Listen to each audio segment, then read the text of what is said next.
વધશે।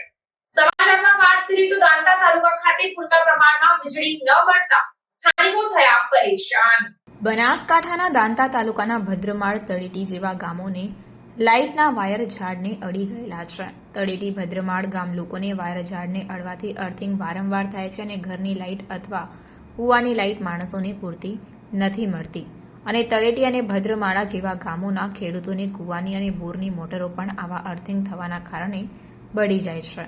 તો તળેટી ભદ્રમાળના ખેડૂતોને બહુ જ નુકસાન થાય છે। હાલમાં ચોમાસાની સિઝન પણ શરૂ થઈ ગઈ છે, તો ઘણો સમય સુધી આમ લોકોને લાઇટની રાહ જોવી પડે છે। ગામ લોકોનું એવું કહેવું છે કે વરસાદના કારણે રાત્રે ખૂબ ઝેરી જીવજંતુ ઉભરાય છે, તો ગામ લોકોનું એવું પણ કહેવું છે કે ખાવામાં પણ આવા ઝેરી જીવડા પડે છે। ભદ્રમાં તળેટીના ગામ લોકોનું કહેવું છે કે લાઇટ ખાતાના માણસો આવી અને અર્થિંગ થાય તેવા ઝાડને હટાવીને વહેલી તકે કામ પૂર્ણ કરે તેવી આ ગામ લોકોની માંગ છે। તો વહેલામાં વહેલી તકે કામ પૂર્ણ થશે કે શું, તે તો હવે જોવાનું રહ્યું।